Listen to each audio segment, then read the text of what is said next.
Para profundizar en este tema, quiero saludar a Raúl Giner, es analista político y económico peruano, quien está con nosotros desde la ciudad de Lima. Gracias por acompañarnos en la tarde, fin de semana. ¿Cómo están? Muchas gracias por ustedes. Un placer. Señor Giner, ¿a qué se deben las fracciones dentro de los sectores tanto populares, hablemos de la gente, como políticos que apoyan o apoyaban en este caso al presidente Humala?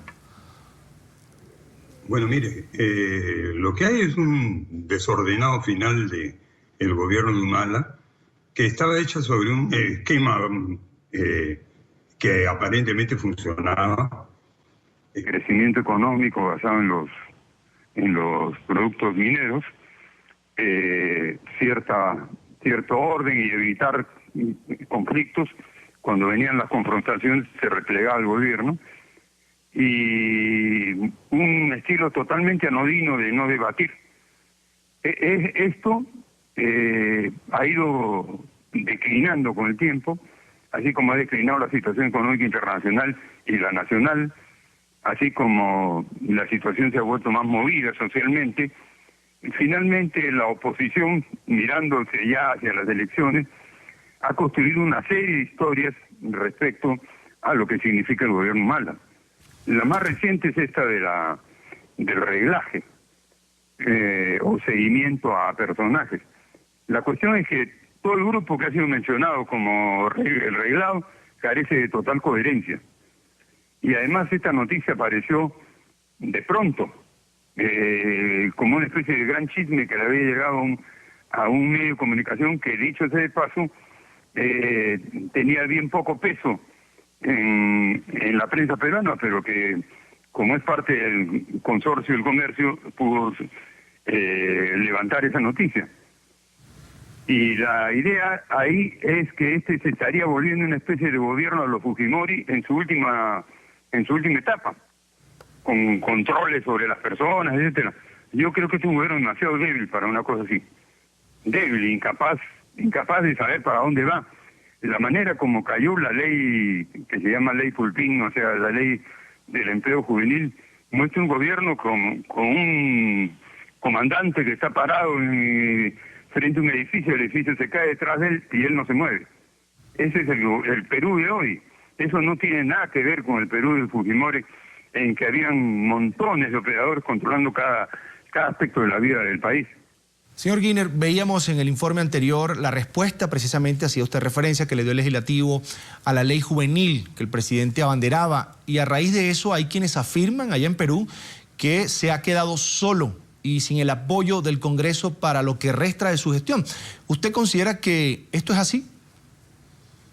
Sí, claro, eso viene ya de atrás, no viene de la ley Pulpín, viene desde que Nadine Heredia tumbó al ministro César Villanueva, y a partir de ahí se fue formando una mayoría todavía débil en el Congreso, que ahora es abrumadora. En la ley Pulpín ha sido 90 y tantos votos a 18. Entonces ya el gobierno quedó en una minoría clarísima. Ahora, ¿por qué ha ocurrido así? ¿Por qué las prioridades del gobierno han sido, cuando sabía que iba a perder, mantenerse R con R?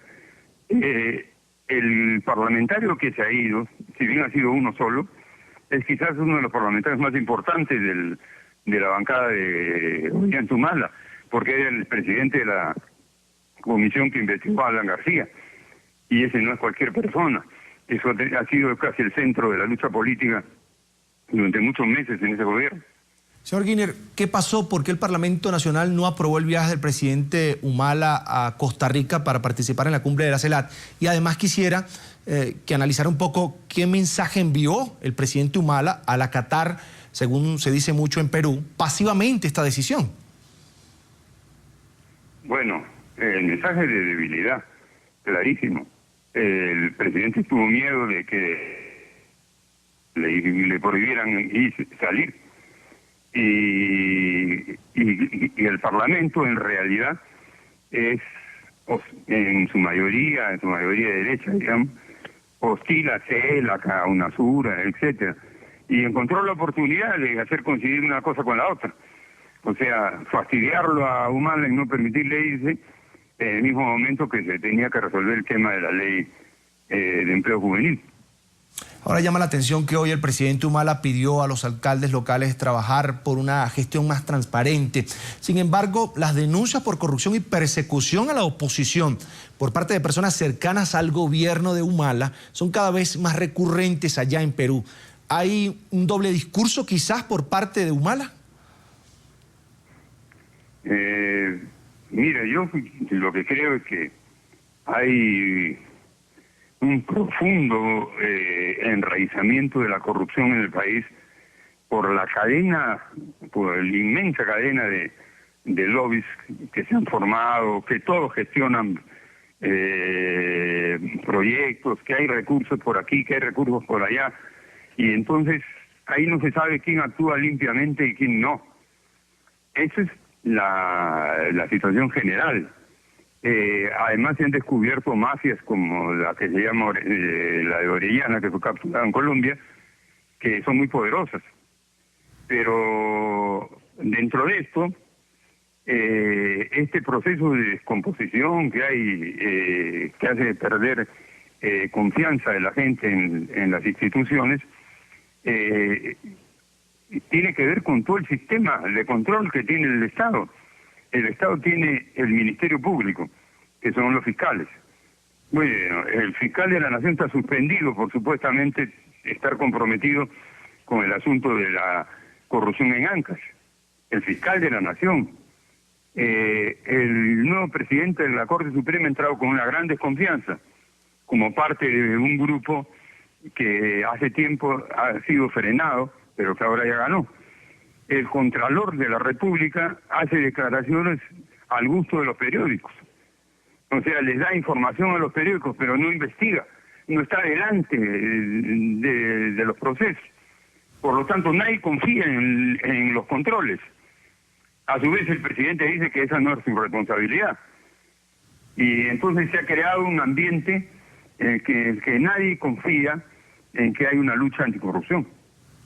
En pantalla, Raúl Giner, analista político y económico peruano. Quiero agradecer que haya dedicado estos minutos para la tarde fin de semana de NTN 24. Gracias, al contrario. Muchas gracias por llamarme.